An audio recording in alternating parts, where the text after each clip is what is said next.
За hello guys. Тэгэхээр өнөөдрийн бичлэгээр хэдүүлээ 2026 оны байдлаар гар утсан дээр хамгийн их татагдсан топ 10 тоглоомыг танилцуулах болно. Энэ жагсаалтад таны мэдхгүй топ 10 тоглоом байгаа. За хэрвээ танд гоё тоглоом олдохгүй байх юм бол одоо энэ жагсаалтаас хараад гоё тоглоом татаж болно гэсэн үг. За тэгээд бичлэгэдээ орё доо. За жагсаалтын 10 дугаар байранд Royal Match орж байна. Та энэ тоглоомыг зар сурталчилгаа буюу одоо айдыг бол хар мянган удаа харж байсан байхаа. За ер нь тэгэд хүмүүс энэ тоглоомыг анх хараад Candy Crush Saga гэж хараад байдаг. За яагаад гэвэл энэ тоглоом Candy Crushтай маш төстэй юм аяг болон механиктэй байх нэ. За тоглоомын хувьд гэх юм бол одоо Robert гэдэг нэг хааныг аюултай нөхцлөөс хамгаалахын тулд дүрснүүдийг эвлүүлдэг. Би бол энэ тоглоомыг тоглож үзээгүй. Гэхдээ 3-ыг болгоод Candy Crush шиг эвлүүлдэг тоглоом юм шиг байна лээ. Би ерөнхийдөө иймэрхүү тоглоом жоохон дургу хүмүүс яагаад ийм тоглоомод донтоод идийг ойлгодоггүй маа. За жагсаалтын 9 дугаар байранд Mobile Legends bang орж байна. Зарим хүмүүс бол надаар хилүүлтгөө мэдэх баха. Тоглоомын хувьд гэх юм бол 5 эсрэг 5 өөрийн дуртай баатараас сонгон үзэлцдэг. Би бол хэдэн жилийн өмнө ийм л тоглолтог л байлаа. Одоо ямар болсон бол сайн мэдэхгүй байна. Одоо зөндөө олооло баатард гарсан баха. Би бас ливгүүр байсан да. Миний тэгрэлээс бас хүмүүс шээдэг байлаа штэ. За тэр яг бүр дайлчихлаа. За энэ тоглоомод бас нэг хүмүүсийг донтуулдаг зүйл нь скин юм аа. Би одоо хэдэн төгрөг email скин дүрс юм болоо. За манай Монголын Mobile Legends Монголын e-спорт алаад байх шиг л харагдаад байдیں۔ Гэхдээ сайн мэдэхгүй байна. За бас нэг маргаатай асуудлын нэг нь болохоор League of Legends гэдэг нэг LoL гэдэг тоглоом байдаг да.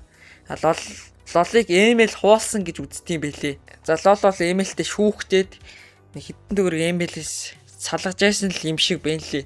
За төгрөгч гэж штэ. Доллар юм та. За би email-ийг бол IQ стратеги шаардсан тоглоом гэж шаарддаг. Ерөнхий би тоглоомыг хүндэлдэг. Respect. За жагсаалтын 8 дугаар байранд Candy Crush Saga орж байна. Зарим хүмүүс энэ тоглоомыг одоо хүртэл энэ жагсаалтад байгаа л гомоо гэж жоохон гайхаж магадгүй. За миний бодлоор энэ тоглоомыг төж гарсан эгчтэр тоглолдог гэж ойлгодог. За мэдхгүй ямар ч тач төж гарсан эгчнэр тэгэл тоглоал байж дээ. Одоо level мэйл одоо хэдээр яваач жоохон бүү мэд. Candy Crush одоо хар мянган левелтэй шүү дээ. Одоо тэр нь тэгээд хүмүүсийг бүр ингээд донтуулаад хүмүүс их тоглоол байна. За энэ тоглоомын гол давуу тал нь офлайн тоглож болдог гэж сонссон. Тэгээд нэг үе тоглоход нэх их цаг шаарддаггүй болохоор хүмүүс донтоод идэв юм шиг байлээ. За жагсаалтын 7 дугаар PUBG Mobile орж байна. Би ч бас багтаа ээжигийн утсаар тоглолдог л байлаа. Тоглоомын хувьд гэх юм бол 100 хүн нэг арал дээр буугаад битээ буудалцаад хамгийн сүүлд алалцаад үлдсэн нь ялдаг тоглоом. Winner chicken dinner гэж гарч идэг дээ. Надад бас энэ тоглоомын нэг таалагддаг зүйл нэг юм бол гоё эвентүүд оруулж ирдэг.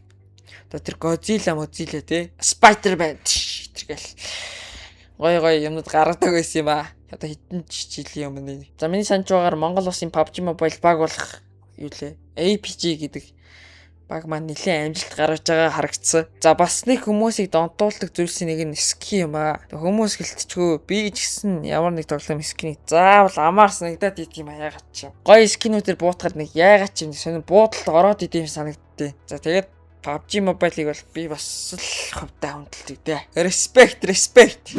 За жагсаалтын 6 дугаар Ludo King орж байна. Миний хувьд энэ тоглоомыг амьдралдаа тоглож үзээгүй. За энэ тоглоомыг амжилттай авч яваа зүйлийн нэг юм бол та дэлхийн нөгөө талд байгаа найзтайгаа эсвэл хажууд байгаа гэр бүлийнхэнтэйгээ шоу хаж хөвчлөлтэй цагийг өнгөрөх боломжтой байх гэж боддог. Ямар ч тач манай иргэн тойрны хүмүүс Ludo King тоглож байгаа харагдаад байд юм аа. За жагсаалтын 5 дугаар байранд Pizza Ready гэдэг тоглоом орсон байна. За та нар нэг багтаа иймэрхүү стайлтай тоглоомод тоглож исэн байхаа. Яг нэг юм Stickman стайлтай зөндөө тоглоомод байсан бохгүй юу? Намайг л бага байхад иймэрхүү тоглоомд аягүй их сонирхол татдаг байсан. Тэгээ би аягүй их тоглолдог байсан. За бага байхад ч гэжтэй 3-4 жилийн өмнө юм байна. За энэ тоглоомын хувьд симулятор маягийн тоглоом. Тэгээд гол дүн нь пиццаны газрын эзэн болно. Тэгээд пицца хийн. Тэгээ касса өдөрдөн ажилчид хөлслөн салбараа томруулна гэж зөндөө юм хийдэг. За жагсаалтын 4 дугаар байранд Subway Surfers орж байна. Одоо бүдүүн цагтаа турсан бололтой хөөрхөө. Эдэн жижиг гүйж байгаа тий. За миний утсан дээр бол одоо хүртэл Subway Surfers байгаа. Хаяа уйтахаараа цаг нөхцөл тоглолдог. Би бол 3-4 жилийн өмнө айгүй их тоглолдог байсан. Бараг өдөр болгон тоглолдог гэсэн юм аа. Тэгэл тэр үе чинь тэгэл low coin challenge тэр гэл эвгүй байлаа штэ бас л. Тоглоомын зохиолын хувьд гэвэл за зохиолч гэжтэй зүгээр нэг хүүд гал тэргэн дээр будгаар шүрсэн чинь араас нь нэг нохойтой бүдүү цагдаа араас нь хөөгөөд идэв. Тэгээд тэр нь хязгааргүй үргэлжилдэг заяа. Гадаад хүмүүс бол энэ тоглоом дээр амар хоолгүйгээд рекорд тогтоогод идэв юм аа. За надад бас нэг гой таалагдсан зүйл нэг юм бол гой эвентүүд гаргаж ирдэг гэх юм уу. За жагсаалтын 3 дугаар байрны эзэн бол Free Fire байна. Миний бодлоор энэ тоглоом энтгэх хүмүүсийн PUBG юм шиг санагддаг. YouTube дээр энтгэгүүд айгүйх тоглоод идэв юм аамартай. Би бол хувьдаа энэ тоглоомыг тоглож үзээгүй. Гэхдээ PUBG-гаас ялгаатай нэг матч нь 10 минут болж өнгөрдөг гэж сонссон. Бас дүр бүр нь өөрийн гэсэн чадвартай гэж сонссон. За жагсаалтын 2 дугаар байранд Roblox оржээ. Одоо Монголын бүх хүүхдүүд баг Roblox тоглож штэ. Яг гэвэл үнэхээр хүмүүсийн анхаарлыг татж байгаа байхгүй юу. Би ч гэсэн уйдахаар Roblox хаяа орж тоглодог. За тэр Blox руу тэтрийг бол шөнжил тоглодог байлаа. За Roblox-аас аюу шөөмжлөлт өртөөд байгаа. Яг гэвэл хүүхдүүдийг Roblox авах сэтлийг маш ихээр төрүүлдэг. Тэгээд бас дээрэс нь Roblox дээр нэг хүүхдийг Kita Geek гэж оролцсон гэж сонссон. Одоо Roblox бол өөрөө нэг тоглоом биш маа. Дотор нь хар мянган тоглоомууд байдаг. Дээрэс нь Roblox тоглолтог YouTuber-ууд их байдаг болохоор нэлээх тоглогчтой гэж боддгоо. За бас нэг даваа талын нэг юм бол Roblox тоглоод одоо утас компьютерийн хүчин чадал маш бага шаарддаг учраас хүмүүс маш их тоглодог.